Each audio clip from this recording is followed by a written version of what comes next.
Hello and welcome. Today we are going to be discussing Star Trek Picard Season 2, Episodes 1 to 5. Spoilers ahead. I'm joined today by Marcelo. How are you today, sir? I'm good. How are you? I'm well. I'm well. Not enjoying Picard so much, but I'm well. I'm good. But let's start with the positive because the first episode, The Stargazer, was, in my opinion, the best live action episode of Star Trek of the modern age. It featured the right L card, like just little things. It's just uniforms, ship, all the right ingredients. Oh, there's a problem. There's something in space. We gotta get Picard on the case. Like it was just so good. And you had like a nice little thing with Eleanor and Raffi kind of forming a bond in the last like year and a half, I guess, because I suppose it's 2401 at this point, right? Mm-hmm. So yeah, and Seven is doing her like Fenris Ranger kind of stuff, and uh, I like how she uses the hologram as like a defense mechanism. You could create a bunch of those, by the way, and just have like those guys. Like your holograms are like the best possible security anybody could have on any ship if you really think about it. Just as long as the safety protocols are disengaged, and that stuff could be used against you. But anyway, That is what were your true. general thoughts on episode one? Did you think it was a strong start to the season? Was it promising? Oh yeah, no. For me, episode one, the Stargazer, was a breath of fresh air because I had been screaming from the top of the mountain. I had been screaming from the top of the mountain since Terry Montalez took over that it was going to be a completely different show and it was going to have a new tone and it was going to have a lighter tone and just and it was going to be written better. And I was tremendously pleased with the way that Terry Montalez and Akiva Goldsman handled the first episode. They put a sense of relaxation and calmness to the first episode that I was really happy with. Like just seeing those scenes of Picard on the vineyard working on the grapes, working on his wine, relaxing, having a drink with Laris. It was just amazing. And I really like the fact that all our main characters from season one, from Raffi to Rios to Girardi, they're all in a better place in their lives. And they seem to be a little bit more stable and they seem to be a little bit more relaxed than they were in season one. And again, ultimately, I think that they were better written than they were in season one, just off this one episode. So I enjoyed it very, very much. It's a very strong start. Like the opening, the very beginning of the Stargazer. Is it just Stargazer or the Stargazer? It's The, the Stargazer, as in the like Stargazer, as in one who gazes at the stars. right? That opening where I didn't quite get why it was there because I knew we were going to revisit it at the end of the episode. Mhm. But the security coming to the bridge trying to stop the Borg Queen, That was cool. and I think in retrospect it lends itself well because seeing it from their point of view first, you realize the absolute chaos and confusion. So even if Rios is at a point and he's like, "Don't stop shooting," like Nobody's gonna that's listen not to gonna him. register with anybody right at that point. Yeah. And it's technically like insurrection, but it's clearly an assault that needs to be taken care of. Like, and it's weird. It's the only thing about the episode. It's like the mystery of who that Borg Queen is, and everybody's like, "It's Girardi. It's obviously Girardi," because at the end of this mid-season break, we understand that she becomes, spoilers, obviously, possessed by Cthulhu. From the Borg Queen basically transfers her consciousness, like her Katra, into Mhm. friggin' Girardi, and now Girardi's like presumably gonna become that thing that we saw in the first episode. I don't know. What do you think about that theory? I have been strong in my stance that that individual who comes on to the Stargazer in episode one to sort of take control of it and to, by extension, blow up the fleet is not the Borg Queen. I always thought that that person is an emissary of the Borg Queen, like the Queen's muscle. Now, Whether or not the queen's muscle turns out to be Girardi, or I've heard the rumor that it might be Seven, I don't know. But I have always said that is not the queen. That is somebody who works for the queen, or that is Well, somebody they say entirely. they say we're sending an emissary, our queen. Right, right, right, right. So So, they do name it as the queen. Yes, it could be like a not the official, because the thing about like this version of it. It's like, okay, her face is covered. hmm It's like there's a definite reason for that. It's usually because it's a character we're gonna see throughout the season. We're just like a guessing game of like who it could be, and it seems so obvious that it is Girardi at this point. But I have another theory, and I want to hear what you think about it. You know those flashes you get in episode one of Picard with his mother, and flashes of her like seemingly being roughed up or abused. I think that's a part of it. But there's a part where she gets dragged like out of the room, like very quickly by something that I don't think is human. It can't be. It can't be like It doesn't seem like a person is doing that. It seems like maybe tentacles, Borg tentacles. So I think we're gonna now. I know we're not even through the first episode, but like I said, this is gonna be. We're gonna go with the flow here, and I want to see what you think. The thing about the end of this first episode is that they play that song "No Regrets, I Regret Nothing," or that French song "No Regrets," and she says "Look up," like his mother did, and it seems like, okay, mom. I was like, well, clearly they're making it so obvious that you wouldn't think it. Like you'd just be like, well, that's too obvious that it would be his mother. And then again, how the hell would it be his mother? Because how would his mother be a Borg? You know, how would that right, happen? right. I think this is how it happened. Q, we get into the second episode now, it doesn't matter. Uh, Talks about there's something in your past that you haven't, like penance. Is that the name of the episode? Penance. Penance Yeah. is episode 2. Yes. There's something in his childhood that I think, now they don't say, but there's something in his childhood that I think he witnessed. I think he witnessed his mother being taken by the Borg, and Huh. I think it may be some like crazy nonsensical paradox thing where the events of them going back to 2024 now leads to like Borg Girardi going back and taking her. I don't know, something along those lines, something really, cuckoo, which is the flavor of the week, cuckoo sci-fi that makes absolutely just like let's do a little Star Trek 4 and mix in a little bit of First Contact and make reference to this and this and this, and like there's a part in episode 5 where Picard literally sounds like a fanboy of TOS. He's like, Gary 7. He mentions Gary 7, right? And I'm like, he might as well be saying, I remember that episode of TOS. It was the one. It was like a failed pilot for CBS. It's like it seems so on the and it's like I know that it's fun for fans, and I just don't care. It's like if you're just it's what it's like. It's like a meal. That's like the first episode is good, and then the second episode where they go to that alternate, that like Confederation timeline. That's a good little episodic little tidbit itself, and that's like a little bit of spice, a little bit of flavor added to it. Then you get the time travel stuff, and like, oh, this is the sugar, this is the sweet savory, it's the time travel stuff that we all love. Never makes any sense. Butterflies be damned, like none of that matters. None of it matters. And then you get to 4 and 5, and it's like, oh no, stop adding thing. No. Now I get more questions than answers, and I'm frustrated. Am I a bad person for that? No, no, no. I think I think.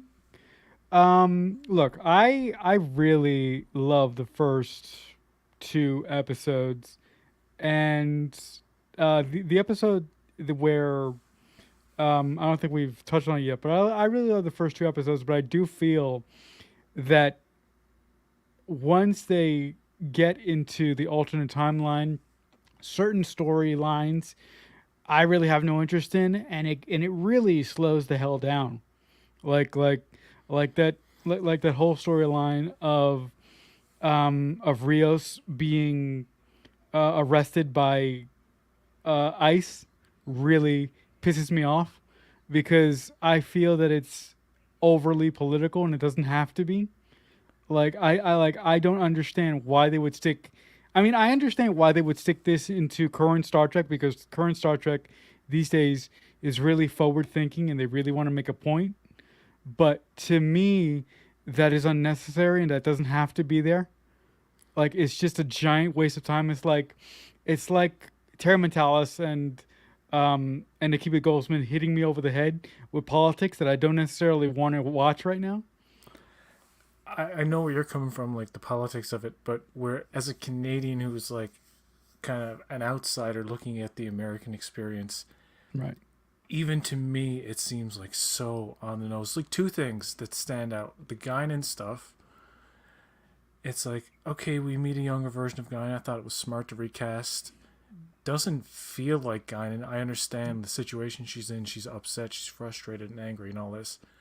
But there's that speck of wisdom that Whoopi Goldberg had and what she brought to the character that I'm not dissing the actress. It just doesn't come across, and I don't know if that's through direction or just writing or whatever. It's just like, okay, we get a Guinan who's just telling us how bad the world is now.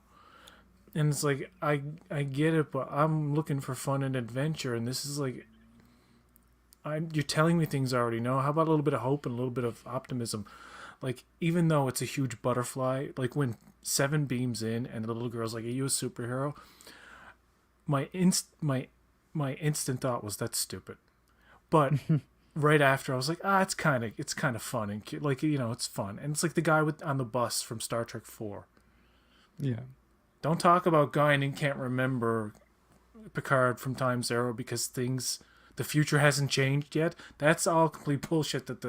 It's damage control for like a big plot hole that they did intentionally. It's not like they forgot. It's just like we don't want to have. I think it was a decision of like we don't need to have new viewers like look up Time Zero to figure out why she knows him from 1800s. Like it would be a big thing that like newer viewers would question like, okay, but it doesn't matter because it seemed like both Guinan and the Ice people, like the Ice people are so obvious. Like, okay, Ice agents coming into a clinic for all places without a warrant, and it's like, okay, and you're arresting an American citizen with citizenship, and you're not even checking her. I don't get that part. Like, it seems a bit stagey, like very Hollywood, phony, doesn't feel real at all. And I'm like, oh, I bet the obvious thing to do here is make the ICE agents complete and utter, like, unrelentless dicks. And there is And that's one what guy. they did. There's one guy that they focus on who's just like saying stuff like, "Oh, boo hoo!" Like he's just so. Oh my god, this is so cliche, and it's weird. It's so bad. It's weird. It's so bad. Like if you wanted to do something like that, you could have done something like that, but don't have it be ICE. Don't have it be ICE. Have it be a different organization that we don't know anything about.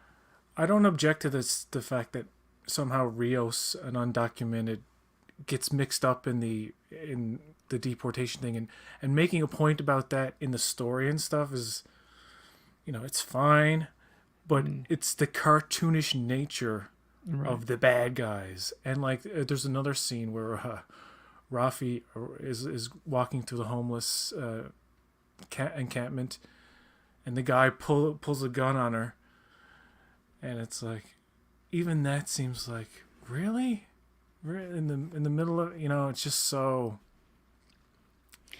I don't know. Heavy-handed. There's parts of it feel like it feels like formula. It doesn't feel like it doesn't have the intellectual prowess that I want it to. I feel Mm-hmm. dumb when I watch it. Basically, I'm just like, do I not get something? Like, especially No, I getting into the last two episodes, like it's what the fuck is going on with Q? Why are Q's powers limited? And why is that in the second episode when he says um, Q get to the bloody point? I'm like, yeah, get to the bloody point. He's like, the point has been made, and he's like all this poetic nonsense, and in episode 5 he's talking to Brent Spiner, and he's like, it's like really like pretentious roundabout ways of saying like simple things to each other, and it's like this doesn't make it smart, it makes it just fucking tiresome. I'm getting really negative now. No, it's okay. No, it's okay. It's okay. Look, you mentioned Positive. yeah. Okay. Well, I just have a couple more negative, couple more. Okay, yeah, or- okay. You or make your one points. more Sorry. negative ahead. thing to say. I don't like that they recasted Guinan. I'm like, those scenes to me really did nothing. I thought that they were boring, dull, and just like enough with this. Let's, you could have had that same actress and just have her show up for like 20 or one conversation and tell Picard exactly what he needed to hear, and then move on with it. I thought that they stretched out that scene way too much. I'm like, we don't need this. We just this is You, get over it. you know what it started to feel like at the end of episode 5. Like you have these 2 episodes, one where Picard is sitting around with a character, Uh and then another one where he's sitting around with a character. So like he has to, like initially he has to find this Watcher. So you have an entire Yeah. episode where he doesn't find the Watcher. You have an entire episode where Seven and Raffi don't rescue Rios. So it feels like episode 4 is like a big slog to me. It's very. I mean, I tried to rewatch it and I was like, oh god, I gotta skip over some of this shit. The other Sorry. thing that no, it's okay. The other thing that I appreciated is that look, you're right. Seven and Raffi take forever to find Rios, but I really liked that in those moments in the scenes together with Seven and Raffi, we got an idea of how their dynamic worked in their relationship, and I really would like to see more of Raffi and Seven's dynamic play on screen because I did find those scenes tolerable because I like Raffi and Seven, but I didn't like the fact that it took them forever to find Rios. So I liked it, but I didn't like it. I get what you're saying. Raffi and Seven do work well together. They're 2 characters that have good chemistry, and there's a good comedic chemistry between them. Mhm.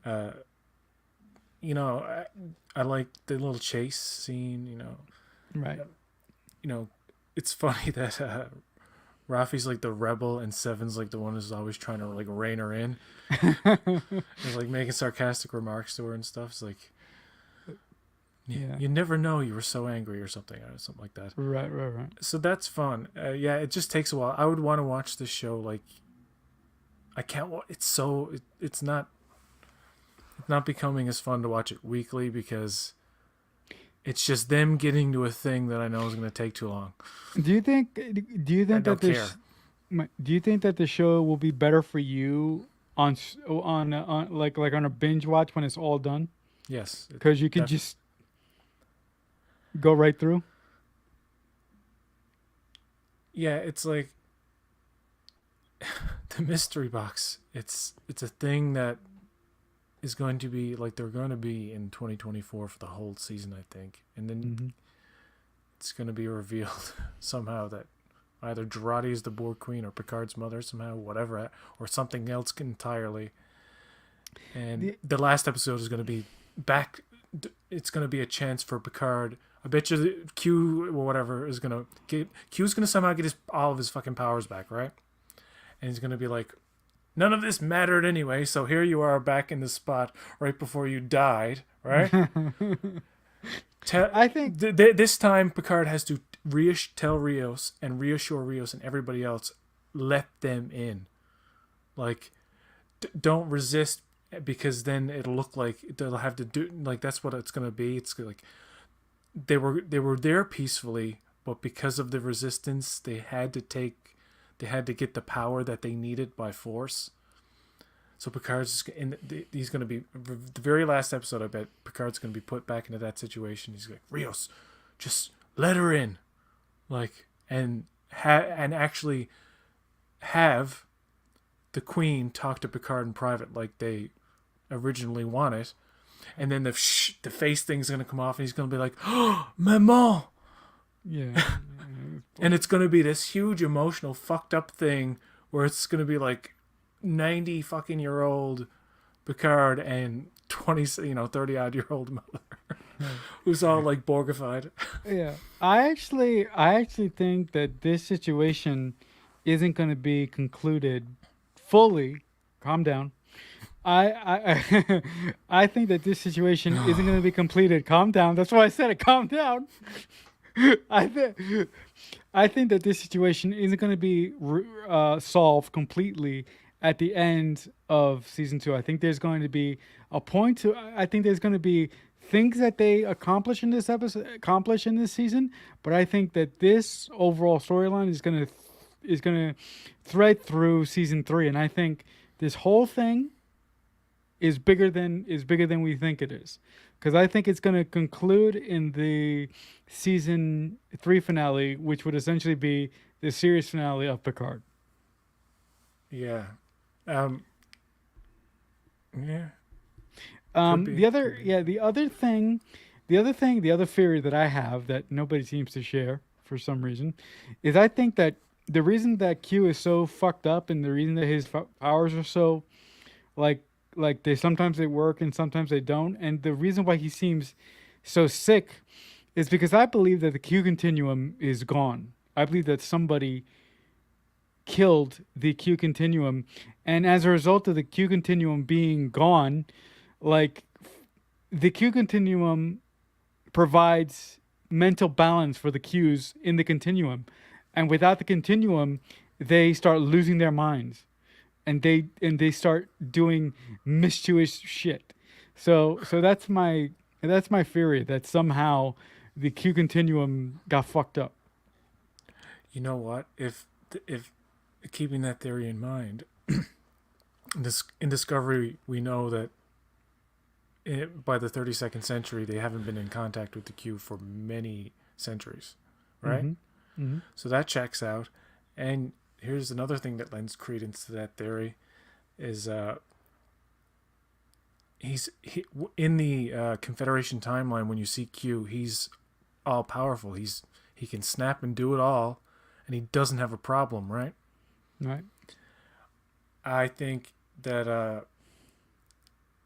in that timeline, the continuum hasn't been destroyed, say, and that's why he's. So that's why when you go to the 2024 thing, at that point it's already done, and he's losing. It's like he doesn't have the same. He's basically Mm-hmm. becoming immortal very The same slowly, powers. and that's part of the fear behind what he's trying to do. But like how it will work out, I don't know, man. It's like I hope they can get it straight. We're gonna Yeah. read a couple of comments from Okay. Mr. Earl Grey Trekkie. Yeah. He said, "What really got me excited is Doug Drexler teased season 3 would be full of spaceships and hard moral decisions. Hopefully back in the Stargazer." That's my interesting. assumption, that the entire third season will be like a Stargazer on a mission kind of story. Oh, that'd be cool. So if that were to I happen, don't think they better wrap this up, and this better be a 1 season deal, man. Like, come okay, on. okay. Don't, Okay. I'm sorry. Hold on. So Robbie is assuming that this story will be wrapped at the end of season 2, and we're gonna get something else for season 3. Then I would assume, right? the I've seen the Doug Drexler interview he's talking about. Yeah, he I can't, I don't want to say it because it sounds like a TNG reunion thing, but he hints at like some big. He's like, this Oh, is if TNG had a later season, much like what interesting. I think he said what We Left Behind documentary did for theorizing about a new Deep season Space Nine. DS9. This would be like TNG 20. And you know what? The first episode of season 2 is like, if you didn't know anything and just watched Nemesis in 22 years later, It'll be fine. in canon time, I mean, but actually just 20 years Yeah, in real it'll be life, fine. you'd be like, oh yeah, this checks out. This looks Yeah. like those movies 20 years later. Mhm. He says it's interesting because we're used to seeing time travel stories in Star Trek playing out a short time, but this is a whole season. Yeah, it's like It's like theorizing, like, what if Year of Hell was a season-long arc? Would that be any good? I No. we recently talked about Year of Hell, um, and I personally think that the Year of Hell storyline for a full season of Voyager would have been awesome. But I'm not. But I seem to be alone on that aspect with a lot of Star Trek fans. Do you think we're ever going to see Beverly? Oh hell yeah! I hope so. I I don't think this season. I'm thinking season 3. But I would love to see Beverly and Picard hint at the start of a relationship. They don't have to get married, but I would love to see them start up a relationship finally. Because, look, I love Jean-Luc Picard. He's my favorite captain. There's no question about that. But the one thing that I never did like about his character is that he never gave his character a chance to be really happy. He always chose Starfleet over his personal life with with good reason, because Starfleet is his life. But I would have loved to seen a relationship between Beverly and Picard develop, maybe at some point in the series, and then go over into the movies, and then get bigger in Picard. But with that being said, those are the reasons why I hope that at some point in season 3 we do get Beverly back, and we get the hint of a possible relationship between her and Jean-Luc, at least starting at some point. You think I'm crazy? No, well, I think that's what so many people want. And it Yeah. seems like the obvious thing, like, let's get Gates McFadden back and let's Yeah. do something that. Because I don't know, there's something weird with this Laris stuff. Like at the Yeah. beginning, she's trying to give him a little kissy poo, and he's like, no, I don't want that.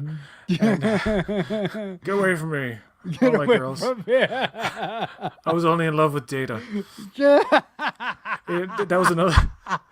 That was another thing too about like this whole thing about like him and Data were such good friends. I'm like, no, they weren't. No, nobody bought that for a second. That was an invention. That was wishful thinking on the show's behalf. Michael Chabon. I thought. Michael Chabon's like, I always thought like they had a great friendship in that show. I'm like, what show did you watch? There's respect, yes, like as a peer, Yeah, respect. obviously. Yeah. No, but I'm not saying he hated him, but Yeah, no, I think the Picard and Data relationship in TNG and the movies, I think, especially in the movies, the relationship gets better, but not to the point that it isn't Picard, because the way it is in Picard is like Picard thinks of Data as his own son, and I'm like, their relationship wasn't like this. Their relationship isn't like this. Where is this coming from? Why? this season with the whole him rejecting Laris thing has deeper kind of roots because right after that scene he's remembering traumatic childhood stuff. Right. Like that's something to do with like how you form, all that that old song and dance. Like you can't be with a person because you had a fucked up childhood. It was like okay, but then you get to episode 4. At the end of that, you discover that Orla Brady is playing the Watcher. So you think at the end of that episode, hey, okay, episode 5, we're gonna get like an immediate explanation as to why Orla Brady is playing the Watcher. Nope. Right? No explanation whatsoever. They gloss over that shit like it didn't even happen. Like now, a good friend father, he said, you gotta wait and see, because these are the wait and see guys. Like, there's mystery and there's questions, but you gotta wait and see. I'm like, but still, I know I gotta wait and see, but fucking still, man. Like, what? Okay. I'm sorry, hold. Sorry. You're gonna make me laugh. I'm sorry, guys. Okay, continue. I'm sorry. No, thank you for making me laugh. I'm sorry. No, it's good. Go ahead. I'm good now. Go ahead. But I don't like. Okay, it's clearly a Gary 7 connection thing, and like I said earlier, like it was so I fucking laughed, dude, when Picard was like Gary 7 from TOS. I remember that episode. It's just so. I mean, I get it. Like fans, like what? When someone like me complains about or makes fun of shit like that, I can imagine other fans being like, "Whoa, what do you want? Do you want Right. something new, or do you want member berries? Pick a fucking path." I'm like, I just want a good show that makes sense and doesn't have me asking what the fuck is going on all the time. No, I like a lot of fans were like really happy that she was a manager or whatever Gary Seven's people are called. But I'm like, dude, why didn't they have this like why couldn't this have been another version of like the Traveler or something? And I'm like, if it was the Traveler, that would have tied in deeper into the TNG roots. I would have preferred that over uh the alien that Gary Seven was, because I'm like, Wasn't it's it fine. in TOS that Gary Sen was trying to prevent the Russian-U.S. war, Yeah, nuclear war? yeah, So yeah, yeah. in this case, this watcher, not privy to like the grander scheme of things, is Right, assigned to watch, like literally spy on Rene Picard, who right. Rios calls his great great great aunt, but Picard in episode one makes reference to Rene Picard, Mm-hmm. who's pioneering space travel in the early or in the Right. 21st century 21st as century. his great great cousin or something. So I think there's also an Connection. inconsistency between what is the Stargazer. Is it or is it not a refit? Because in one scene in the first episode, it seems like it's brand new, and then in another part, he's saying it's a refit. And then Terry Metalis was like, "It's a refit, but it's been What does he refit say? so many times where it's basically new." It's like you guys just Oh, don't so know. it You just no don't no know. so I tend to look, if we're gonna if we're gonna get into the weeds about the Into the minutia. Stargazer. Yeah, if we're gonna if that's where we are in this conversation, I will It's just all say over the this. place. It's Yeah, everywhere. yeah, I will just Everywhere all say, at once. I want to yeah, see that right. movie, by the way. Yeah, that looks like a great movie, by the way. Michelle Yeoh is kick ass. Yeah, I would just say that the Stargazer is a new ship with in the the Stargazer is a new ship in the process of being fixed and tweaked. I'll say that. I won't call it a refit. I'll just say that it's a new ship still getting tweaked. Since the Um writers are allowing me to use my own imagination, I will go with what Seven says and basically believe that it's a new ship with one of the first of its kind to incorporate the Borg technology from the Reclamation right. project from Bullshit. season one, which I think Bullshit. it was a good little story tie in. It's like, yeah, it makes sense. Mhm. It would it would inadvertently probably make it easier for a Borg queen to access No, certain actually, systems too, eh? I'm so Used glad. against them. Yeah, I'm so glad you said that, because in that moment when Seven said, "This ship has Borg technology," I seriously stood up while I was watching the episode. I stood up and said, "Motherfucking Starfleet, when will they ever learn not to put Borg technology in their ships? That is the most stupidest, asinine, dumb shit thing that you can do. Why? Because the second that you do that, that allows the Borg, if they ever want to come back again, to take control of your own ship because you put their technology in your own fucking ship. Why would you do that?" Well, I think the idea would be you learn from their technology because Right, they've right, right. absorbed so many different kinds of technology. Right, right. But And yeah, so many races. it's like but if to incorporate the Borg tech, not literally like the actual parts from dead ships, Right, but right, like right. the basic mathematical mechanical instruments Mm-hmm. that Starfleet has never utilized before that the Borg tend to utilize. It would inadvertently probably would make it. It would be a security flaw in a way, but you'd think like, here's the thing about security on starships in modern Trek. I said modern. It's funny. Modern, modern. It sounds like a headache pill. Um,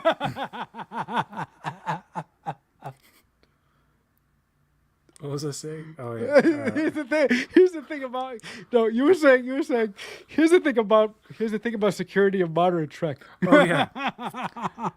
In Discovery, in La Serena, Girardi commits the murder. We got to get into Girardi in a second. But Yeah, the sure. whole thing with the lack of security cameras or like knowing where people are, or like this whole thing about like they can't figure out a thing that happened on the ship. It's like it's a ship in the fucking way future, and you can't figure out where people were and what happened in the sick bay or the hallways. Like private quarters, I understand. Like there's nothing monitoring you in there, but like every fucking where else, come on. But and you get to episode 5 in Picard season 2. It's 2024. Get this. What's his name? Adam Soong. He has Tony Stark fucking Iron Man technology straight out of a goddamn Marvel movie. And it's like, no.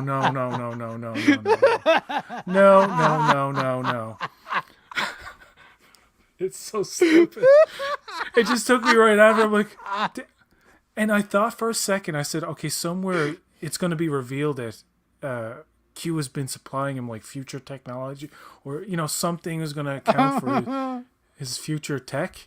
I'm like, no, it's just they think everything's like if Marvel does it, it's okay kind of thing. It's like way out there, kind of like fantasy tech in the modern age. It doesn't work. Fucking force fields and shit. Why?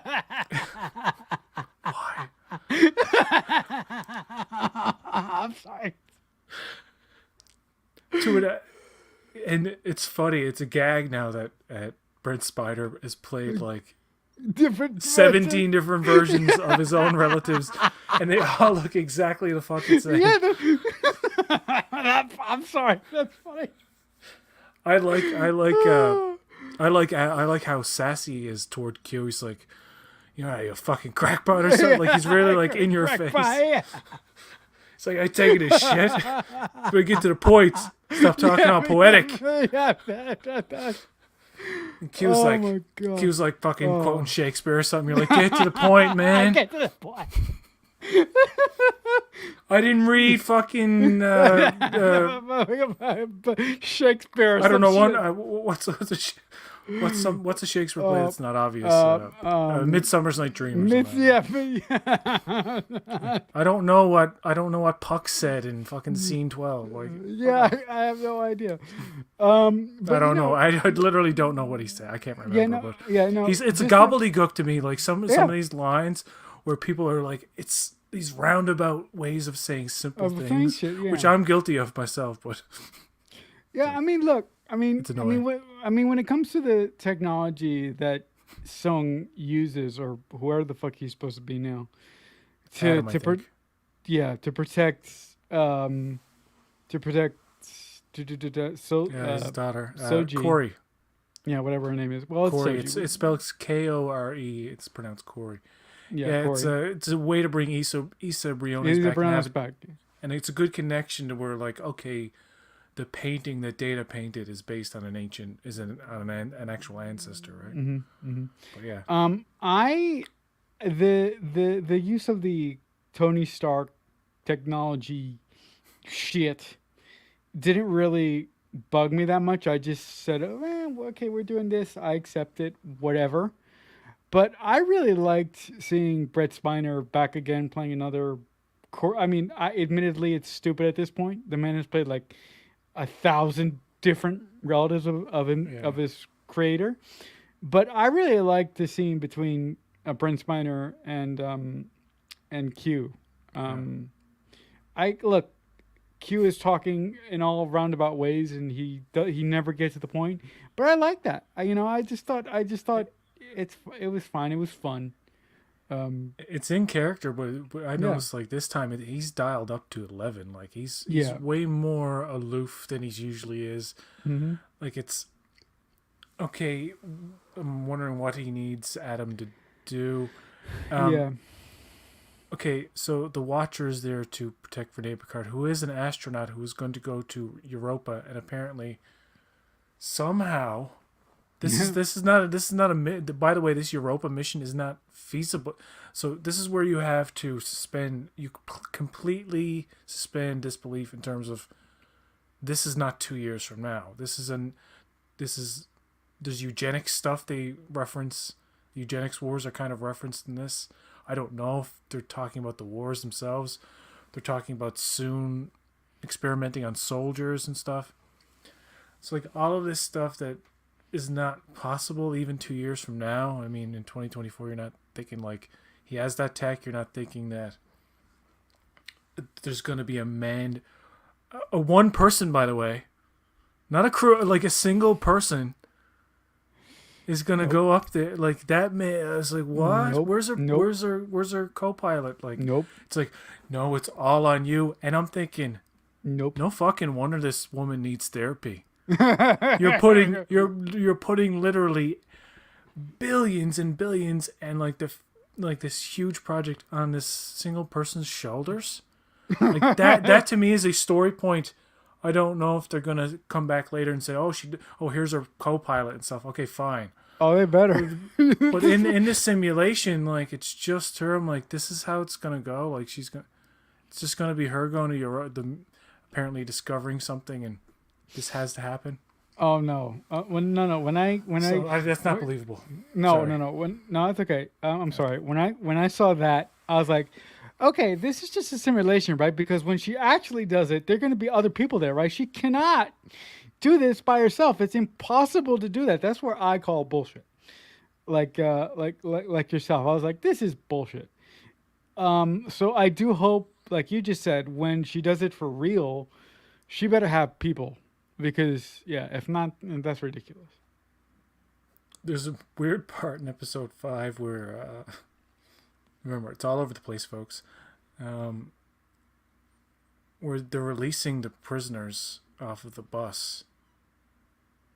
And yes, like it's a heroic thing to do. It's like the hero move, obviously, right? Mm-hmm. But the show's like an unintentional comedy. In the last 2 episodes, it's kind of become, and I'm not even saying this in a disparaging way, because No. at least I can laugh at it. It's It's fun. like butterflies, and it's like you've just created like 1,000 ripples in time in the fucking short time that you've been here, and now you're altering the path of several people very much intentionally. And what else are you gonna do? Leave them there? You know what I mean? Like if you gotta interfere, you might as well fucking go all the way. No, but but The mechanics of it don't make any sense. Even Yeah, even the internal time travel logic. Well, You want to doesn't make sum it sense. up to a time, a paradox thing where everything was meant to happen. Who cares? It's all fucking bullshit anyway, really. As Right. long as it's fun, Right. but it's becoming a bit of a slog where it's like, okay, I have to laugh at it now to enjoy it. Right, And right, it's but not meant to, parts that are not meant to be funny. right. But look, with all the issues that I've had, which several of which you and I have gone over now, despite those issues that don't make sense, they drive me crazy, and just they don't make sense, I'm enjoying the show. So I have these issues, but I don't have as nearly as enough. I don't have like the myriad of issues that I had in season 1. I don't hate the show anymore like I did in season 1. Season 1, I wanted to just right. But now I'm having fun. Now I'm having so much fun, and I like the way that there's some things in the story that don't make sense to me and don't work, but for the most part, I like where the story's going. And I know what you're saying, like there's a degree of fun. There is more level. What is it? There's more Levity? levity in the first Yeah. 2 episodes than there is in the entire first season. Yeah. And the thing about the first season, like I know what you're saying, like it made me too angry, Yeah. more angry than I should be about a fucking TV show. Yeah. But my ex, it's like your hopes are dashed. You feel personally attacked. It's like you hurt my feelings, TV show. You fucked up, man. And other people are enjoying it, and you're like, cool. I'm glad good you for got you. something out of it. Good for you. And it's like that. People who love it keep it going, so it gets a chance to. Yeah. So I get a chance to experience more with the characters, and I like the characters and stuff. Yeah. Yeah. But yes, it wasn't fun to complain about. At least complaining about season 2, it's a little bit more fun. Yeah. It is. It is. It's like it. What else is fun to complain about? Oh, okay. Before we're gonna get into Drawdy, but there's also a funny scene in episode 5. Episode 5 is kind of good in a weird, wacky, stupid way. Episode 4 is still the worst one of the season, and episode 1 is the best. Episode 1 and 2. Okay. But in episode 5, he's with the Watcher and it's like, by the way, Orla Brady, God bless her, she still has the Irish accent. She's supposed to be like an American accent. It's still She like sure coming has it. through, still coming through Irish. Mm-hmm. She's like, I think you're related to her, but Picard, Renee Picard, you related to her?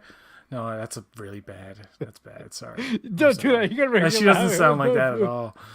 No. But anyway, it's like eavesdropping on a private therapy session. I'm like, oh shit. And I like how Picard's like, this is private. I'm like, you're fucking right. Yeah, like, that was funny. But I knew right away it was Q. Like, I'm like, oh my god, that's fucking John Delancey. Before you even see him, like, that's John Delancey doing a really bad Sigmund Freud kind of impression. Yeah. Like, what do you thinking? Yeah, what do you think? How did your father treat you? Oh my god! Look, And you know what? And I feel for his ancestor or whatever. Like, she looks so downtrodden, and like, I'm thinking like, you should not be in that rocket. You need to work stuff out and get a co-pilot, man. Mm-hmm. Like, they're gonna send you up there alone to die. Like, no wonder her head is spinning. No, I don't know. There could be a co-pilot. I don't know. No, I'm like, I don't look. I have no problem with Picard's ancestor being an astronaut and going to space. My issue is, like PJ said, That's cool. But yeah, the type of mission is far out. Come on. yeah. They have to give her co-pilots, because if they send her there up alone, she's gonna go crazy. It's like Q's in a therapy session with her, and even Q, who's like there to manipulate her, is like, why do you feel so anxious and depressed? Because they're sending me up there alone with no help. Yeah. It's like, oh yeah, I could have figured. Yeah, and like if Q's supposed to manipulate her into doubting herself, right? He's supposed to be making her doubt herself. Isn't that the thing? Mm-hmm. And he can't succeed in that. He has to use Adam Soong now to interfere. I guess that's what's happening. Right. No, that's the one thing that I don't particularly get. Like, I don't know how Q making her doubt herself is going to play into the bigger picture. I don't know what this version assume is going to do for Q. Maybe I don't know how all these pieces are going to fit together, but again, her going again. I'm going to harp on this for the last time, and then we're going to move on to Girardi. I don't understand why she's captaining a spaceship by herself, and it doesn't make sense, specifically where she's going. It just doesn't. I don't know if that's like a thing where she's just alone in the simulation. The actual thing, she's gonna have colleagues, or we might meet them but who knows about that? It's like in the simulation, it's a simulation. I only knew this because I saw her in the preview of that episode. Right. Like, if I didn't know, I might think like it was real or something. I don't know, because they don't shoot it like a simulation, because the simulation isn't like that. The camera's fucking shaking, and it's like they're trying to trick you into thinking it's real. Mm-hmm. And it's like, no, this is not working. And then the stupid asshole guy at the other end of the intercom's like, boom, you're dead. And she's like, eh. I'm like, yeah, I would have that reaction too to some fucking. I'm trying to do my best. And some guy's like, boom, you're dead. And I'm like, shut up.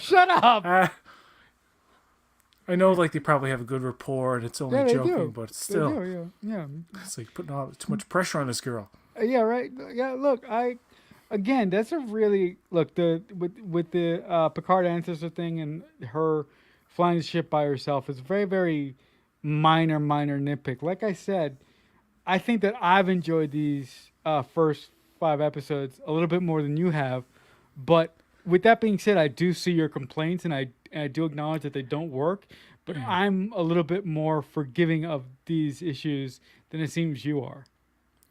Yeah, it's like I'm not nearly at the point of I'm not as disappointed as I was in season 1, because like when I got to episode 5 in season 1, you wanted to just like I'm not joking. I felt like an irrational sense of betrayal. Yeah, yeah. Hey, guess what? I'd been cheated on or so. I don't know, like Yeah, something where like I get stabbed in the heart, and it's like wow. It's funny how like something can do that, but it's yeah. just like this time around, my expectations were already lowered. So when Mhm. that first episode was like, oh, fucking Star Trek again. Yes, yeah, It's like, oh, a thing in space, and you got to call on the old Admiral Picard to figure out what's going on.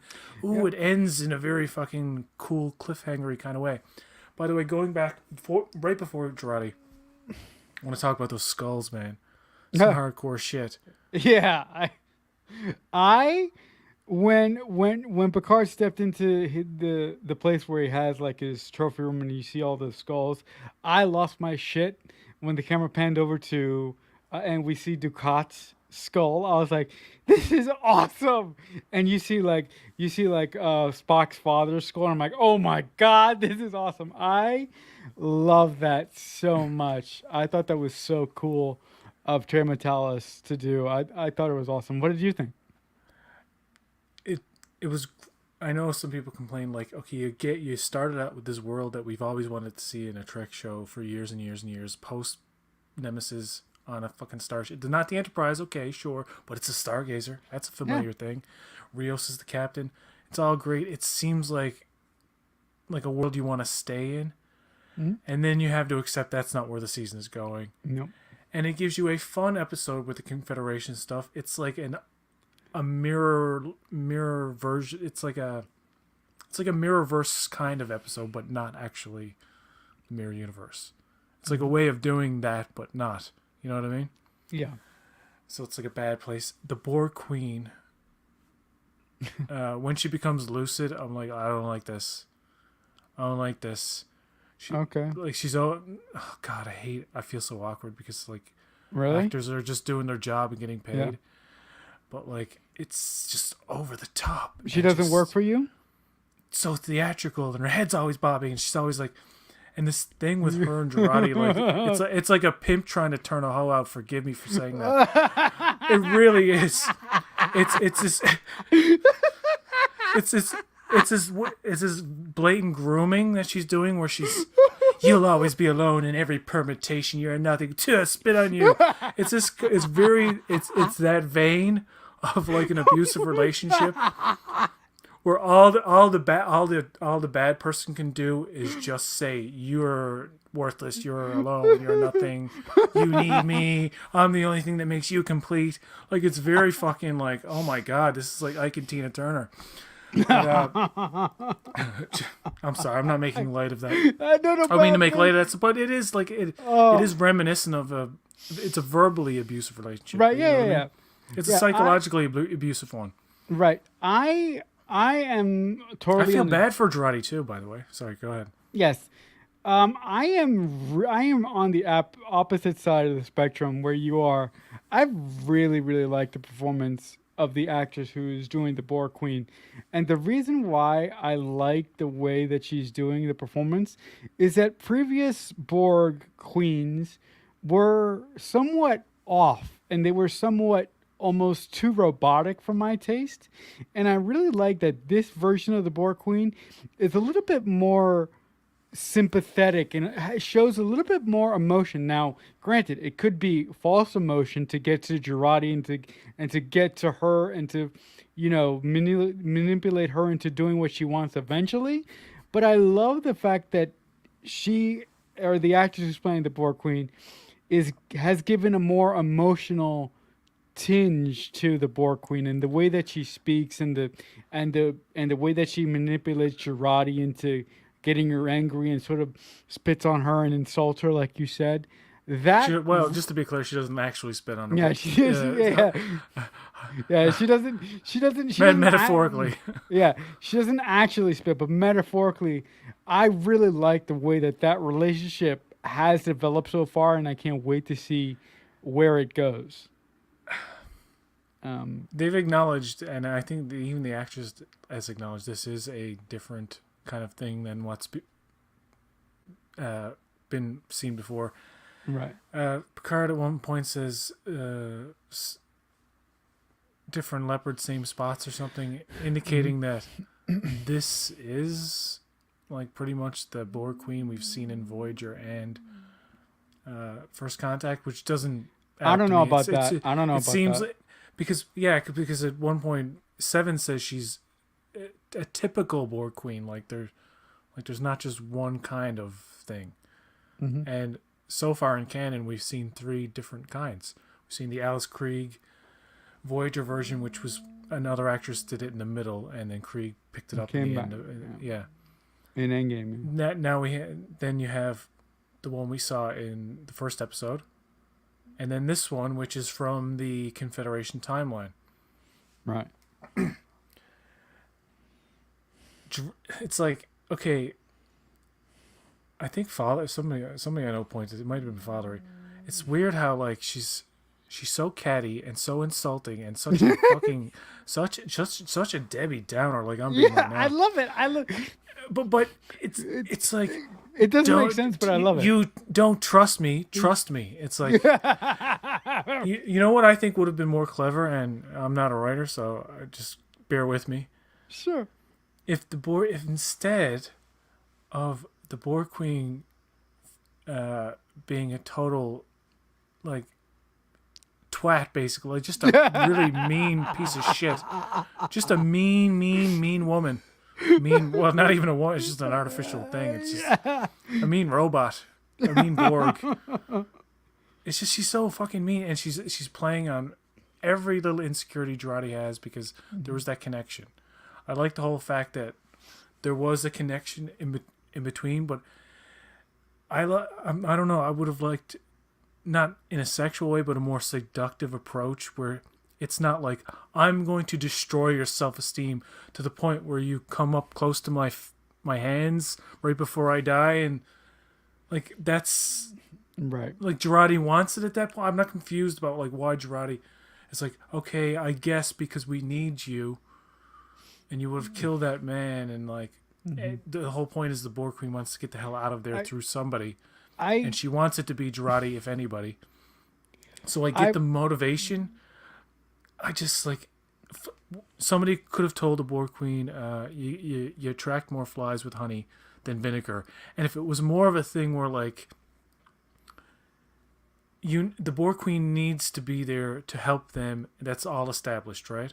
Why this stupid drama conflict that they create to have poor Girardi, who I feel so fucking sorry for now. Like I was irritated with her last season, not because she didn't face the consequences, because that wasn't a thing about season 1. It wasn't about her getting a trial. It was more like, why isn't she being confined to quarters, and why is like Picard waking up to see her looking down on him? I would have been like, oh, you're the murderer. Get away from me. What are you going to do? But it's like they trust her so easily after that. That was the issue. Like, Yeah, But you know what? They kind of they throw it away in a joke in the first episode. She's like, I was convicted. You know what? I was cleared of temporary insanity. Cool. We You know don't what? need to think about it anymore. How is Girardi going to play out in this season? She's just going to get fucking crapped on for episode after episode to the point where I just fucking hate this Borg Queen so much. I'm almost glad that Girardi got assimilated now, because even that's like a different, like the actual visage of that queen, which I don't like, and I'm sorry that I don't like her. It's like, it's just a thing. But now that she's gone and presumably never coming back, we get to see the Girardi version of her, and I think Alison Pill is such a really great actor that she can pull it off. Mm-hmm. So we have yet to see about that. Sorry. Yeah, no. I keep saying sorry. I'm not sorry. Sorry, it's okay. not sorry. Yeah. It's my show. Yeah, it's your show. Whatever, you can do whatever you want. You can get me off the stream right now. You're fired. You're fired. Get over there. Yeah. Or you can say like Picard said to Wesley all the time. Shut up, Marcelo. Shut up. Susanna Thompson was the Voyager. Isn't that Oliver Queen's mother, right? From Arrow. Yeah, she played, and then Alice Krieg came back for the finale. Yeah. But you mentioned that they really gave that throwaway line to Girardi in the first episode to say, oh, she did go through a process with Starfleet, and she was cleared of all her charges. I really, really appreciated that because, like you, when Girardi killed Maddox in season one, I was hopping mad. Number one, that she was sort of forgiven, and number two, at the end of the season, we didn't see an image of her going to jail because she fucking murdered someone. And the fact that Picard, everyone sort of gave her a slap on the wrist and sort of forgave her, I'm like, bullshit, that woman needs to go to jail. So, Well, and that too with the season one, and it's like the death of humanoids isn't played as seriously. It's kind of pulpy. It's like when Eleanor cuts that guy's head off. It's like, who cares? It's like, and nobody really. Picard does say like, "Ah, I can't believe you did that." He scolds him, but it's like, nah, it's not. Seven is murders at will, and it's like, that wasn't the thing back in that. That wasn't what. That's not what I see. I know one episode I remember Riker had to kill this woman who kept coming at him. Mm-hmm. I'm like, there could have been other ways, but like he turned the phaser up so much he had to vaporize her. So I'm like, I guess. Yeah. But like, it's like killing is like is usually a last resort. And they do kill people in the Confederate. That's so brutal when Eleanor is like slashing their throats. Oh yeah. With the comm badge. I don't care about those. You know, I mean, cool. it's a timeline. It's going to be erased anyway. So I'm like, I don't care about that. No, but look. I am very, very. I'm very sensitive to the way that New Trek sort of rewards people that commit murder, but I'm very, very egotistical in that because, like my favorite Star Trek character, or my second favorite Star Trek character of all time, is Seven, right? And Seven can basically do whatever she wants, and I don't give a shit. So with that being said, you could call me an egotistical Star Trek fan because I complain about this, but I complain about all the killing, but I forgive Seven for everything. So you can say that I'm a egotistical Star Trek fan, whatever. But I really think that Terry Matalas and Akiva Goldsman have really done a 180 on Girardi for me as a character because I really didn't like her in season one, but I really liked what they're doing with her in season two, and I like the way that Alison Pill has sort of lightened her up a little bit. She's the comic relief in the first two episodes. Definitely. Clearly she's I don't mean this in a bad way. She's the clown of the group, basically. Yeah. Also, she's making the funnies. Also, I do want to point out another aspect that I love that Terry Matalas did. Is in season one, I felt that a lot of characters were really disrespectful to Jean-Luc Picard, and I'm not just talking about the famous. I'm not talking about the famous Admiral scene where she goes, the sheer fucking hubris. I'm not talking about that, but I'm talking about the way that characters speak to Picard. In specifically, I hated the way that that Rafi called Jean-Luc Picard JL. I found that to be so disrespectful. I hated every time that she said it. I felt that Jean-Luc is your superior, so you need to speak to him with a monicum of respect. So with that being said, I really like that specifically in the first two episodes, they have given Jean-Luc Picard his respect back. I really, really like that. So he's more commanding this season. He's less he's less of, I guess, a pushover. But it seems like a lot of people are mad. Like, it's like people are disappointed in him, and like they don't show him the respect you think, like, okay, this man who would obviously be famous, would deserve. But the whole Admiral potty mouth thing, I thought that would be a running joke. I think they should have carried that to the very end of the season one, where she's there with Riker and she's like, "Don't fuck with me, Admiral Yo," or whatever, or Commodore O.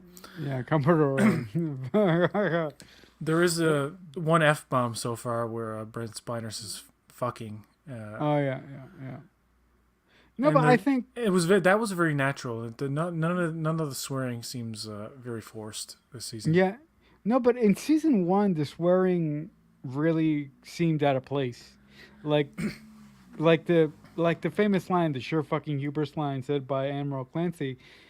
That was like, oh really? Is that like if you're gonna cuss? Well, first of all, you don't cuss at Jean-Luc Picard. Second of all, I want to smack you in the face for doing that. But it's like I'm like, do we really need that? And we don't need that. And There's another line where she's like, "Finally and at long last, shut the fuck up," or something like that. yeah.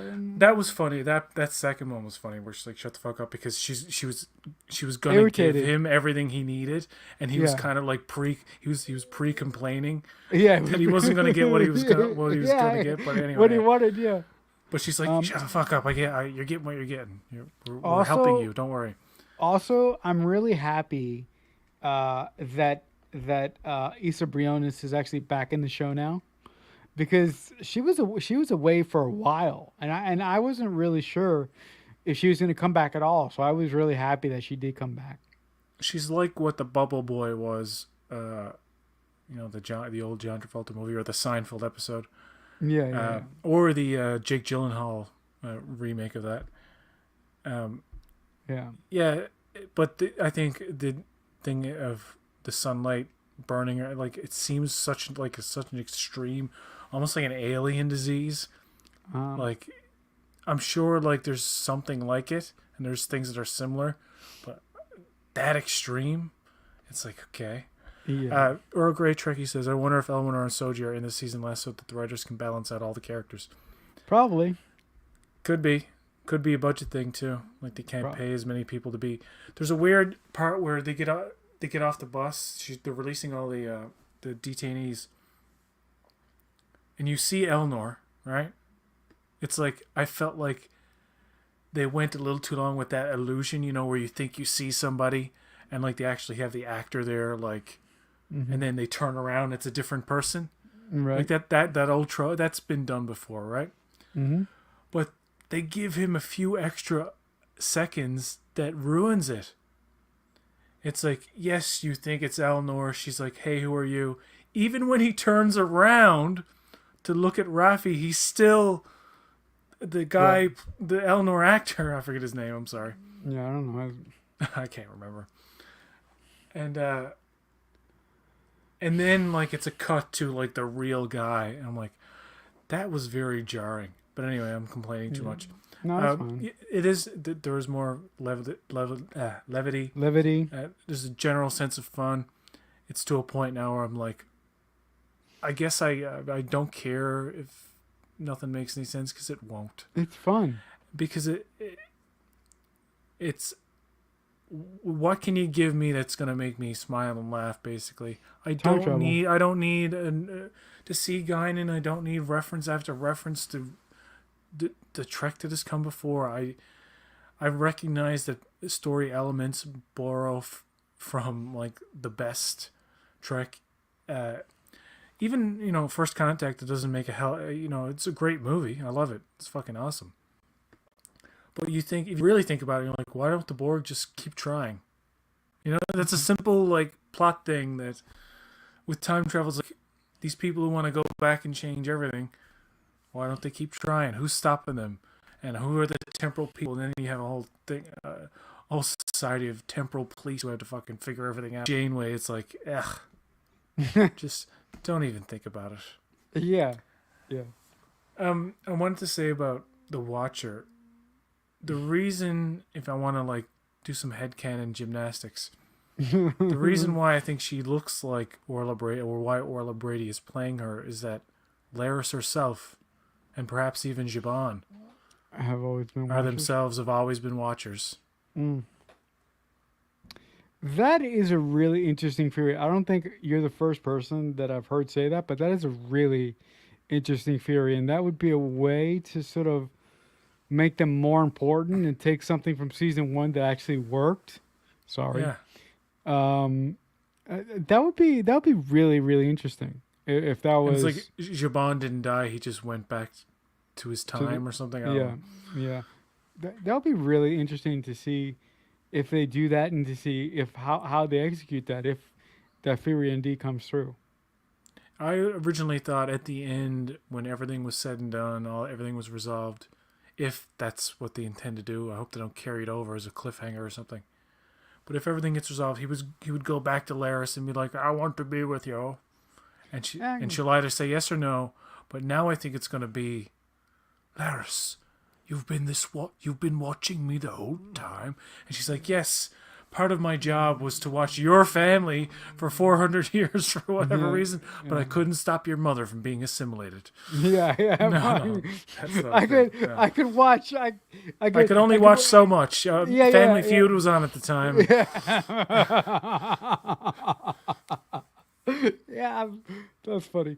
No, but you know what? It's gonna be very interesting to see if they, like you said, and like Robbie said in our comment section. I don't know if he's still here, but I'm very interested to see. I mean, I think that this season's gonna end in a cliffhanger, but it would be interesting to see if this was wrapped up into, if this was wrapped up in a bow at the end of this season, and we get a whole new story for the final act of Star Trek Picard in season 3. Yeah, I mean, do you think they'll kill him at the end of the series? Like, they'll actually be like, it's a good way to send him off. Kill him again. No, Kill him no, a second time. Well, no, I kill him don't a think third time, actually, because he dies in the first time. They technically all die, I suppose, in the first episode, Yeah. except Q saves them and puts them in another timeline. no. I don't know. I don't think that Picard is going to die at the end of season 3. Like if I wanted to kill Picard, I would have I would have done this. I would have actually had him die from his Armatic syndrome at the end of season 1, and I wouldn't have him put into the golem until the start of season 2. But that's just me. Yeah, we keep forgetting he's a robot now. And, Yeah. and it's weird, like, when he gets transported to the Confederation timeline. Yeah. It's a battle with Goldacott, is it? Yeah, Goldacott, yeah. That makes it feel like he was somehow fatally wounded and he had to be transferred into a golem. Right. But I don't know. I really don't know where we're going or what's going to happen with the season, but like I said, I have these little gripes, but those little gripes are minuscule compared to the disaster of issues that I have with season 1. So I am really enjoying this season so far, and I can't wait to see where it goes. Where is it? One guy on the Soon committee was Roshenko, a little Worf reference. Yes, probably. Oh, cool. Yeah, Cool. I didn't. the guy with Leah Thompson and the other dude. Okay, I didn't catch that. I wouldn't mind if they actually kill Picard in season 3 finale. Just don't make it incredibly miserable. Make it a Okay. sweet end to the character. Oh, that'll be cool. Yeah, he like Like, oh no, I'm sorry. yeah. It's funny the part where they're eavesdropping on Renee Picard's therapy session. Therapy And he session. sees Q. He's like, "That's not a therapist. That's Q." And it's like, It's so stupid. it's like So stupid. Yeah, but again, and I'm they're always making references to episodes now. Like throughout Why? the season, they're saying names of episodes like Tapestry yeah. and what's another one? Yesterday's Enterprise and Yeah. Mm-hmm. No, So but again, it's- look. it's weird. It's funny. Again, yeah, it's funny. It's funny, but it's fun. Again, Q's gonna say all good things, Picard. All oh good God, things. please, Part oh, 1 God. and 2. Oh God, please don't Parts do 1 that. and 2. Please don't do that. Remember the season finale of your life back in 1994. Yeah. I mean, all right. 23 23, 70 whatever. 2371. You know, again, look, the references to old Trek, to me, they're just funny. To me, like, they don't really bother me. But again, I think that this season is 100 times, like this season is way more improved from season 1 just based on the writing. Well, does it And not feel like it's a different showrunner? If you didn't know, it'd yeah, be it like, does. oh, It does. it's different people taking over now. It seems. Yeah, yeah, to me, you know, from the crucible that we went through in season one. Good God, I'm so glad we made it through that disaster. Um, this Let it be known that season one was the biggest tragedy of all of our lives. No, no. Okay. But from people that didn't like season one, like we didn't, like I think that this just seems like a completely different show. Um, I think it's a better show for the most part. I really do. Yeah, Yeah, it's I'm still interested. I wish I had the patience to not watch the next 5 episodes and just and kind just of binge it, right? binge them, because I know episode 6 I'm like it. Some TV shows that are serialized can have that through line throughout the season, like whatever. It's not always a mystery box either. It's like sometimes it's just the development of characters' lives and what situations they end up in. It's never necessarily we need to get to a thing, we need to find a thing to find another thing. It's not always like that, but usually in the confines of the 45 minutes that they're given, Mm-hmm. you can tell a complete or satisfying story. I find with some of the serialized television now, and the Picard is an example of this, it's only good weekly when the episode has like a punch like to it. Like the first episode had a thing about it that was admirable. Seeing the ship, and even the conference room conversation about should we trust the Borg? They want Right, peace, that was good. and sevens. All that's so familiar and classic and wonderful. And then you get like the mirror universe kind of fun episode in the second one. And once you get into the mystery of it all, it's like sometimes some shows can't handle it, man. It doesn't. Other people are like, just wait and see, and then it'll be satisfying. But I'm like, it's not satisfying in the moment, though. You know what I mean? It feels like a slow. And you know what?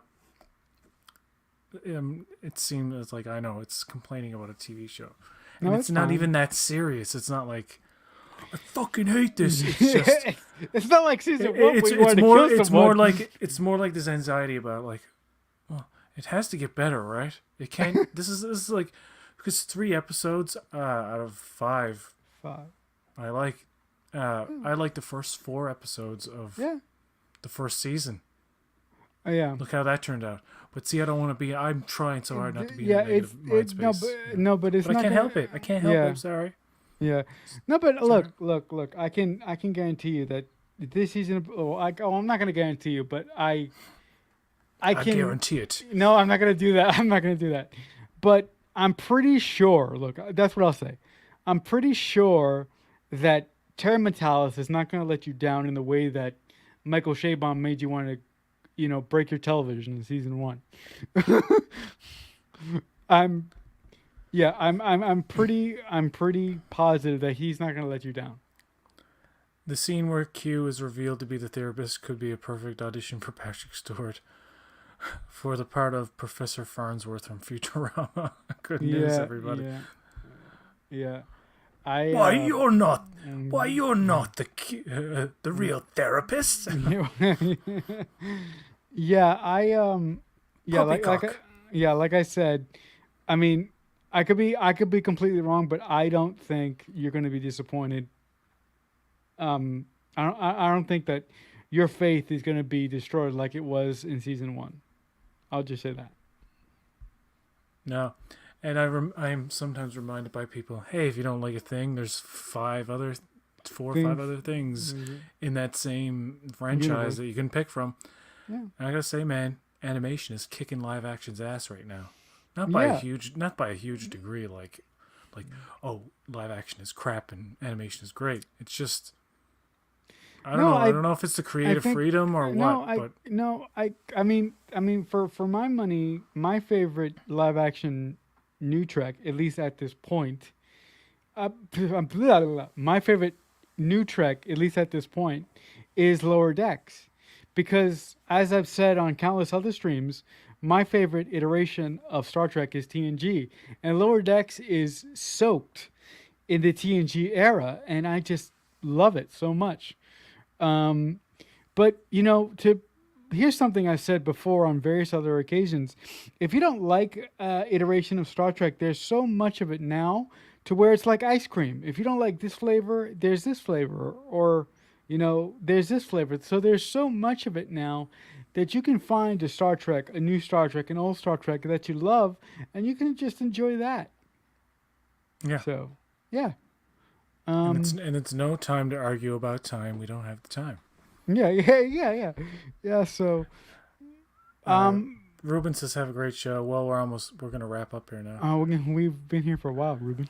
The current shows are basically mystery box after mystery box. I'm watching The Manifest, and for everything's solved, 2 new mysteries pop up. Same with Fringe or Lost.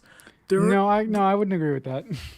Well, I haven't seen any of those shows. Because Fringe and Lost, they were, well, Lost more specifically was a giant mystery box, but Lost and Fringe were executed way better than they're handling the mystery box elements in Picard. So, but just me personally, because I'm a huge fan of both of the shows that you mentioned, so that's why I said that. But what just to get to the last points of it all. Okay. And to kind of wrap up the conversation, what is with the mystery box element that they feel they must drag out through an entire season? No, Okay. I mean, I like. Okay, let me. I mean, it's not that I want like a mystery and then 2 episodes later it's done. No, what do we do next? No, you could do that. You could have 4 episode story things and then move on to a new thing. Something else, yeah. But no, but I think episodes. I think the problem that you're having is the way that this mystery box, the way that they are progressing the story along. That's your issue, and the speed that they're doing it at, I think that's your issue. And if they were doing it, in a more concise, more fluid fashion, I don't think that you would have as many issues as you do. And there, yeah. What do you say? Oh boy, did I come at a good time. Yeah. You know what it's like? It's like M. Night Shyamalan. You remember when he was doing good? Yeah. So then what happened was when you would go to see a movie by him, yeah, you would expect the mystery was fun to anticipate because you knew he could deliver. And when he stopped delivering, you're like, what the hell? You didn't have that same feeling of, oh, this is gonna work out. This is gonna work out in a cool and inventive way.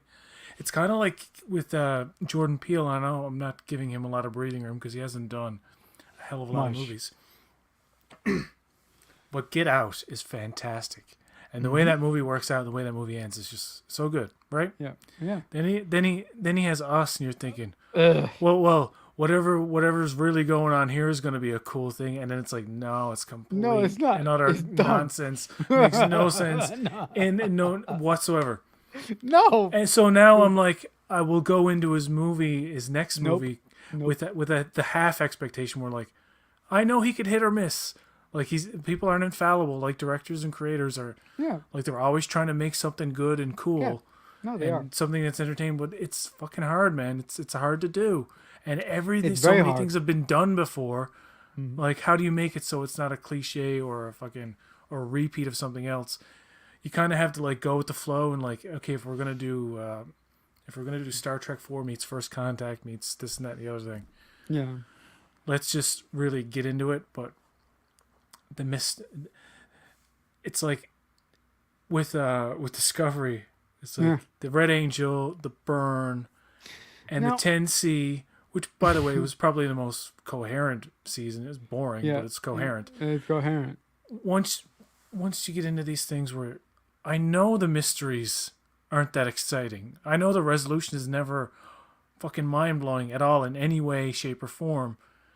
So, season 2, Picard, it's like, I can't muster up the excitement The that other excitement. people display. You know what I mean?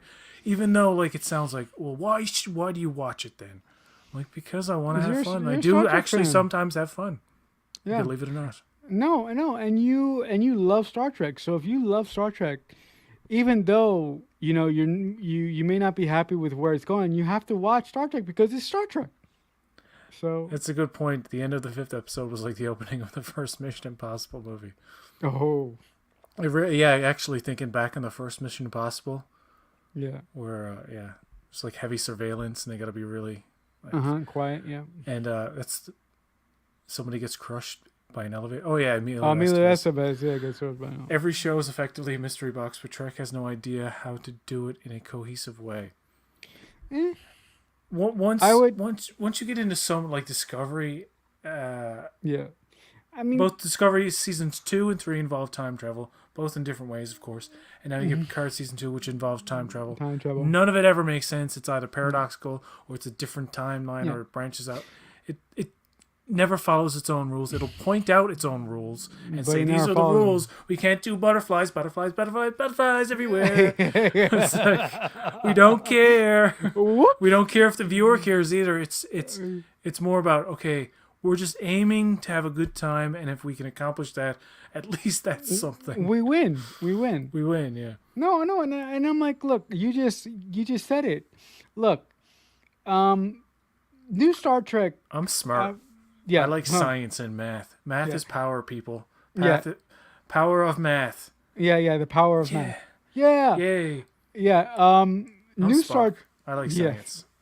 new Star Trek, isn't written at the same level as TOS was or '90s Star Trek was, in my opinion. But It's a New different Star- generation Yeah, writing from a yeah. different perspective, Yeah. and it can come across as dumb. cheesy sometimes, just cheesy and on the nose. Yeah, but with that being said, I think new Star Trek goes more for the fun than the Logic. logic. Yeah, that's it. Yeah. And you know what? As a lifelong Star Trek fan, I appreciate that. I really, really do. Listen, I love TNG. I love '90s Star Trek, but there were times in TNG and '90s Star Trek where I'm like, guys, can we just blow some shit up? See this comment? Can you believe this? yeah. Can you believe the balls in this Yeah, guy? yeah, man, myself. Yes. I'm your resident hack. Yeah, yes, yeah. Anyway, last 2 episodes of the first 5 episodes, not so good. Not a fail Not yet. failed. No, I'm not hoping to come back in the second part of the season thing and be like, well, I was right. It was garbage. I feel so good about myself now that I've predicted the inevitable. I want to come back and say, holy shit, I didn't think it was going to be that good. That's my dream. That's that's my what you fucking- want, That's what I want so bad. So and don't it get might me wrong. happen. It might happen. You know what? If it pans out the way I'm predicting exactly, like Laris has been the Watcher the whole time, It's not gonna happen. she's not even a real Romulan. Those ears are She fake. culturally appropriated an entire species identity for the means of like spying on an old man. But by which she's not really directly interfered with anything, really. Besides saving his life, I guess, against the Romulan invaders at his chateau. And then if it turns out that, I know it's very, very dumb, people are gonna fucking, if it turns out this way, I can just see people losing their minds. What? That if it turns out that in Picard's childhood, his mother went missing, and it was a mystery about like his mother was never found. Right? Okay. I'm saying big if they go this way, because we've seen 2 or 3 times now flashes of his mother being dragged out of her room. Right. And it doesn't seem to be by a human, but you can't see what's dragging her. It just doesn't seem to be man-made. I'm thinking it's Borg tentacles. There's some Right. time travel shenanigans where it's paradoxical. It's like Picard's remembering a thing that happened but is about to happen in whatever he's involved in now. You know what I mean? Right. and it could be Girardi. I don't know. Going back, I don't know what it is, but it's somehow she got assimilated, and for his entire life he's been central to the Borg. Now that doesn't make any sense. No, it But doesn't. I know sense and logic aren't a part of the game anymore. No. So I'm just throwing it out there as like, it's that obvious that in the first episode that is his mother as the Borg Queen. Mm-hmm.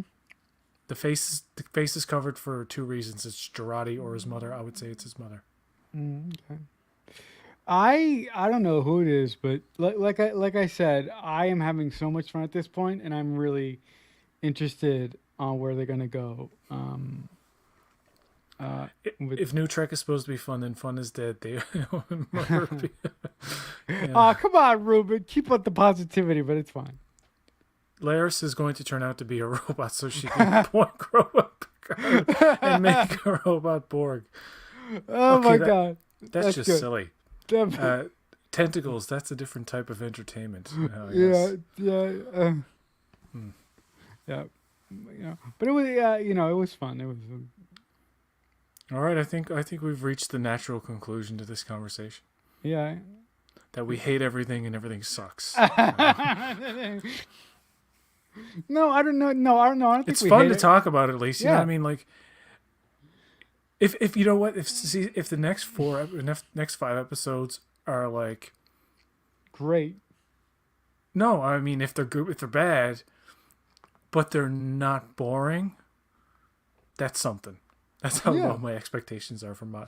It's like, but see, you know what's funny? I expect from a story point of view and like just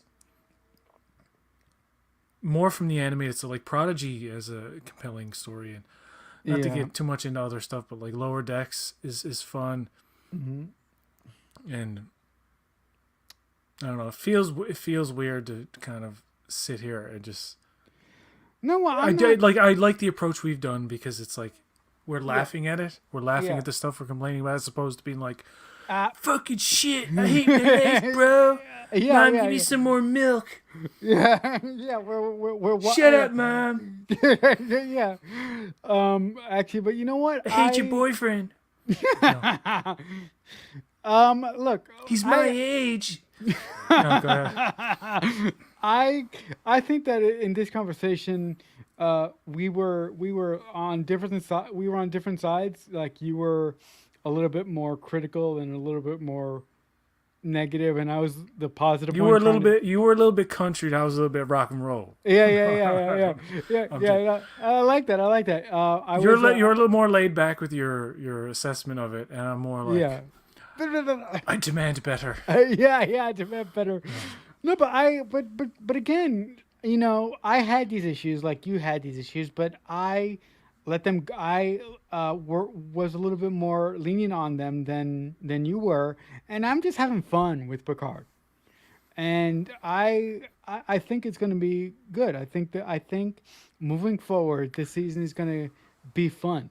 I can't wait to see Girardi and Borg action because there is a clip that show in the very first trailers that ever came out of her run. See, a lot of people kind of predicted that running she like a would Borg? eventually be Borgified somehow, or something would happen to her, because she is running across cars and it's very. It's like she doesn't come across as like that athletic of a character. So like something was up there, her in the red dress. Yeah. see that in episode 5? Yeah. Anyway, the Random Menace is good stream, and the show is good too. Thank you very much. Thank you for being here and commenting, everybody. But to me, still, Prodigy wins the new Trek competition. Let's see what Strange New Worlds will bring. I have a really strong suspicion that Star Trek: Strange New Worlds will replace will replace Lower Decks for me as my new favorite Trek show. But I have nothing to base that on except the trailers and the looks of the characters that we've gotten so far. For all the times we said we want things to be different and move forward, like I personally wanted a new show about the Enterprise set in Picard era. It doesn't have to involve Picard or even the Next Generation crew in any capacity. It could be A new crew, right? a new crew or some old faces here and there. Who cares? But the fact that they're doing an Enterprise show with Pike. Pike. Oh, The marketing is really hammering the point home that what? it's very character driven, and it will probably not have that stupid mystery box thing. Ah, Because their marketing is so different from anything else. yeah, What they're doing is they're putting out character trailers. yeah. And Character trailers. Yeah. They've done it for like 5 or 6 now. It could be 7 now for all I know. Yeah, they just did one for Spock a little earlier too. Now the latest one was Spock, and I guess Yeah. Una number 1 is coming up, and then I guess the last one is going to be And Pike. then Pike. But they've done Uhura and I don't put any stock in what I'm seeing in these things. To me it's just what the show looks like visually, and it looks very fucking good. Mhm. I like the updates. My complaints about the sets are that there's just too much neon light. They're Oh, so too much light. obsessed with neon light in totally impractical places With neon light. where people have to see a thing, and then there's just like neon light right next to it, right in your face. It's like, no, the banisters, like the handrails, don't have to glow. Shit doesn't have to glow all the time. but you know what? But You're that's a right. nitpick. That's a nitpick. Yeah, it's a nitpick. But you're absolutely right. Why do they have a light fixture in the banister? It makes no sense. You're It's like- absolutely right. LED lights equals future, and they just No. stick it as many places as possible. No, it doesn't. But but with that being said, if I just could say one thing about the sets, I really like the white sort of aesthetic of the corridors. It reminds me of a retro version of TMP. Mm-hmm. Like our friend Starfleet Boy said about how like you can imagine this reimagining as pre-movie quality sets as opposed to like a direct translation of the cheaper 60s.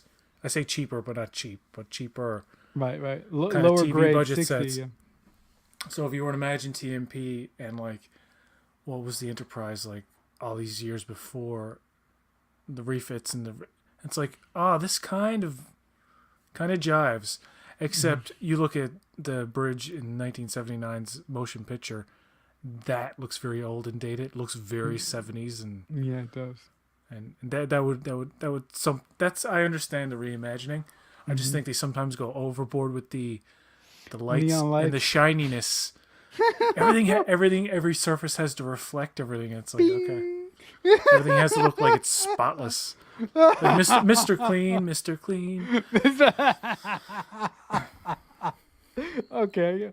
Oh, that's funny. I Oh, would like some carpets in future stuff. Like the Stargazer was a good opportunity to lay a little bit of carpet down. really? You whatever. want carpets? Well, you know what? Well, It creates well, a matte finish to the floor that doesn't reflect everything on yeah, top. You know what I mean? everything. It's just- Oh, yeah, that's right. If you have carpets, no reflections. that would be difficult to film, I guess, if you have more reflections and everything. Wouldn't it be difficult to set up shots? Yeah, I mean, I don't know. I have no idea how they handle the light fixtures on set. I don't know. Strange New Worlds is a little over a month away. Can't fucking wait. I think that's going to be the first show on this channel where I will actually do a weekly thing because Oh, I'll be here if for it's, that. If it's episodic, I would just be so fucking happy. Like if we could actually get a story in 45 to goddamn 50 week. minutes that has a beginning, middle, and a fucking end. Yeah, Jesus, It'll be that's like amazing. unprecedented. it'll But be amazing. you could have a combination of that. I mean, Yeah. you know what?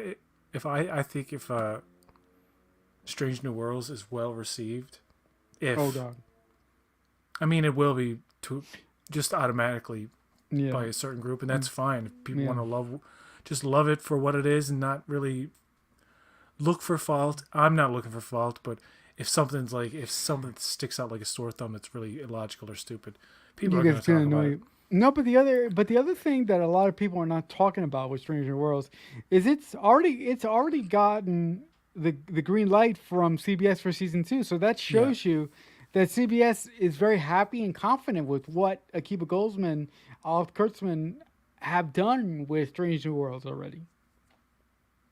Yeah, it's promising, Yeah. but like Pike said to Burnham in season 2, it's best to keep your expectations low. That way you're not so disappointed. It's the best advice Pike has ever given. Yeah, but I am To the fans. That was really to the fans. That was a wink and a nod. Mm-hmm. It's like season 2 is not going to make any sense with this Red Angel shit. Yeah, Just enjoy it. Just enjoy it. Just go with the flow, people. Go with the flow. Yeah. If you can't handle the heat, get out of the kitchen. Get out of the kitchen. But the other thing that I'm really excited for with Strange New Worlds is I really want to find out about the history about Una. So I'm really excited to see that unfold, possibly. Jesus Christ, they did. I've heard people complain about this, and I never directly addressed it. I know we're carrying on about we're not talking about Picard anymore. Yeah. This is the last point. Okay. Traumatic backstories for everybody. Picard has one now. Una has one. Una probably has one. Does she? No, probably. No, I hope not. We know. Her has one now. The Singh character has one. It's like there is a tendency to dramatic backstories for everyone.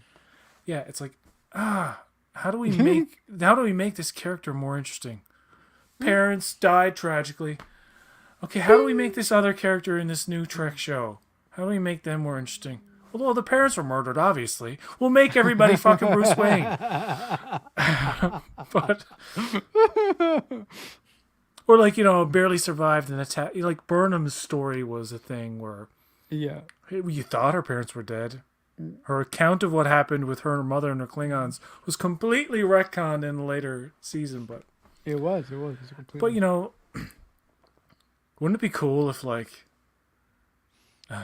this happened to me and this happened to me and it's so tragic and I've gotten through it, I've persevered, and then another guy was just like, well, I've had a pretty good life. Nothing really of mention happened to me. No, I think pretty non-eventful. Yeah, I mean, a lot of people complain about the tragic backstories for most of the new characters in Trek, but I like that. I like characters who have had fucked up things happen to them throughout the course of their lives. As a writer, I like to do that with my characters, and I appreciate that in new Trek. But I could see how old Star Trek fans wouldn't necessarily like that. It's it's almost expected, and I'm not saying they're doing this, but like Mbenga, you see his trailer, he looks like a fun, cool character. I like the actor. Yeah, and his and the accent or the voice that he's using is cool too. I was thinking about his character. I was thinking it would be such a bummer if one episode is like, and my entire family was murdered. I'm like, no! I thought you were the lighthearted, happy one. No. You're like, no. I would like, I would like a character in Strange New Worlds just for balance. To talk about happy childhood memories. You know what? That one could be Una. You never know. She could be the one that says, "Hey, I had a happy childhood. My father was very supportive of space travel, and that's why I joined Starfleet." Even Riker, who seemed to have a decent childhood, he still had an issue with his father though. But that was the worst of his problems. Having issues with your dad is you're lucky if that's the worst thing. Yeah, but that's also universal. Everybody has issues with their parents when they're growing up. Discovery has fireplaces in the canteen and flamethrowers on the bridge. Neon lights are the least of the problem. At least, once they invest in sets, season 1 is always the most expensive, so season 2 is logical. Pun intended. Yes. You want to keep those sets around for a good long time to get your money's worth. Yeah, If you're doing tragic backstories for one, then it becomes meaningless for everyone. That's true. That's a good point because point. It's the same thing about the Geek Filter. Who's that guy? Aaron Harvey? No. Oh, I don't know. He's the Star Trek guy. Oh, Aaron, the Aaron Harvey, right? Yeah, no, the Prodigy guy. No, he's I don't know. He's been on Text Trek. Oh, anyway, Aaron. That guy. Yeah. Aaron Harvey, right? I don't know. No, it's Aaron I'm sorry. something. Geek Filter. His name is Geek Filter anyway. Yeah. What do you think? I don't know, it's in a chat one time, and he's like, I was joking about like cry Trek. It's like they're crying all the time. Fuck off. Okay. And he's like, oh well, you can't show emotions anymore. Again, I'm like, no, that's not the point. Oh no no Yeah. no no no! Oh no no! Oh, you know who that is? He is Who? actually one of the writers. That's why he reacted like that. He's one of the writers on Prodigy, I think. What? I think. No, no, If- yeah, no, no, no, yeah, no, I'm confused. I'm confused. Aaron with Harvey's his name. Yeah, somebody. Okay, Aaron Harvey. Okay. he's been on Text Trek. He was on Text Trek like last week or the week before, I think. You know, Oh, they're okay. doing their reviews. Right. And he's a Yeah. very knowledgeable, cool dude. But I understand, like when you, it's like the opposite argument is, well, why can't they show emotions? And it's like the point is, it's like And getting a when you, balance. when you overdo it, it Yeah, you does need a- become meaningless. yeah, it's you like need a with- balance. Yeah. Yeah, you need a Oh, balance. we're getting off. N- Crying no, isn't an emotion on and of itself. It's an outburst due to emotion. Yeah. Yeah, we don't want to get in the weeds and No, all we're this not. stuff. We're not getting. But, away. all the best hopes for the rest of Picard season 2. Yeah. Yep. I mean, my hopes are high. So. Hopefully we get season 3. We don't have to wait as long because it's already filmed. Oh yeah. Hopefully not. Hopefully not. Yeah. Wouldn't it be cool if they were like, yeah, Picard season 3, January 2023? I'm like, good. Oh, that'd be Seems cool. about right. That'd be cool. We don't know the schedule, I don't think, No. past Strange New Worlds. No, we don't. I don't think we don't. It's logically going to be Lower Decks. Yep. Well, up next after when up next is Lower Decks, so that's the next one up. Well, now it's Picard. Picard leads into Strange New Worlds, then Lower Decks. Wait a minute. Hold up. So wait. So Strange New Worlds is to come next, or is Lower Decks next? Strange New Strange Worlds New Worlds is next. is Next. premiering on the same day as the Picard season 2 finale. Oh, okay. So, oh my God, that's just made me more excited. Thanks, PJ. So we're gonna have a finale and a premiere, Oh, cool. Thanks. a series premiere at that. That's so excited for Strange New Worlds. Yeah, I forgot that. So thanks for reminding me. Oh, I think we may be having the second part of Prodigy before Lower Decks. I always assumed it was Lower Decks was good. Okay, let me just work something out before we go. I know we're going over on this, but Okay, no, it's all right. I just want to work the episodes out. Hold on. Okay, Why is my calendar coming up? Damn it! my Just when I need it. yeah, right. Alright. It's not working. 1, 2, 3, 4, 5, 6, 7, 8, 9. So, Strange New Worlds will wrap up in the first week of July. Mhm. In July. I think Lower Decks would come before Prodigy, but who knows? They haven't announced it yet. I think they announced something up until. A while ago. Yeah, but I'm not good with It dates, doesn't so- matter because we're getting Trek all year round anyway. Yes, it doesn't matter. That's it. To the point That- where they're overlapping. I never thought that would happen. Yeah. 3 episodes of Discovery, 3 episodes of Picard overlapping, and now 1 episode of Picard and 1 episode of Strange New Worlds. Strange New Worlds. It's gonna be good, man. It's gonna be good. It's gonna be good stuff, man. Good It's too stuff. much Trek. Yeah. It's too much. Yeah. It's exploding my brain. No. Well, it's certainly exploding a friend of ours' brain who has to do videos on these goddamn things. Yes. Just hook it up to my veins. It's like Barney in The Simpsons when he gets back on the bear. He's like, just hook it to my veins. Yeah. Give me all the Trek you can. Yeah. When you're making trash, it's hard not to overlap. Oh, come on. Oh, come on, Ruben. We've been nothing but positive this whole whole time. Yeah, come on. This whole time we've been fine. All right, folks, that'll do it for us. We're almost 2 hours. Oh, really? Wow, look at that. Yeah, time flies. Yeah, time flies when you're having fun, right? Yep. Yeah. Ruben's still commenting. Someone has to be real. Oh, you Someone mean has to like be, someone has to be 100 about it, you know? yeah. Someone has to tell the truth. You go on, Ruben. Uh, I would like to see the kind of Trek that Ruben is like, I'm impressed by this. I'd be like, wow, let me see that show. you know what? You know what? Ruben would deny it, but I think that Ruben's gonna like Strange New Worlds. I don't know why. I have Well, if nothing it's to back. good, if it's Yeah, generally good, we haven't had Trek yet that's been universally like, like oh, by everyone. this new show is top tier Yeah, Emmy Star Trek. award. Yeah. The Emmys have come into it, but it's only been for like technical things. But I'm talking about acting and writing and just shows in general. Right. Well, I think Strange New Worlds could be the overall unifier for the Star Trek franchise. Now, I One could be can only talking, hope.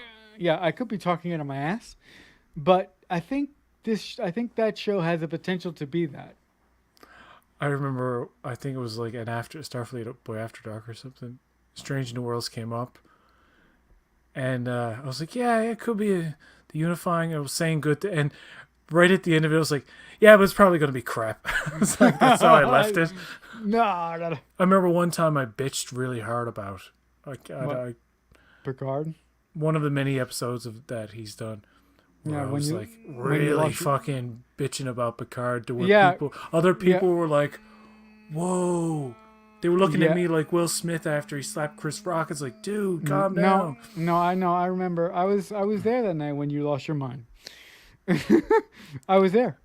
Threshold is an Emmy award winning. Yeah, Threshold. Oh, Yeah, but it was for makeup, wasn't it? It wasn't a. I think so. Yeah.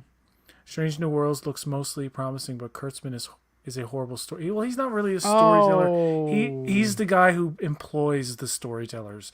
Yeah. And yes, essentially everything is a top-down thing. It's like Yeah, it's a top down. Look, I mean, if the MCU wasn't working, who would people be looking at? and Kevin Feige. That's Kevin what it Feige. is, There you go. yeah. Even though he's not like in the weeds with it, he's responsible for No, for the driving direction it all. of the creative people that he Yeah, employs. for driving it all. Yeah.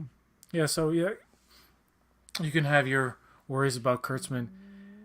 You've got to believe that if you not into it, and like Trek has not been your thing lately, you've got to believe that there is an effort Yeah.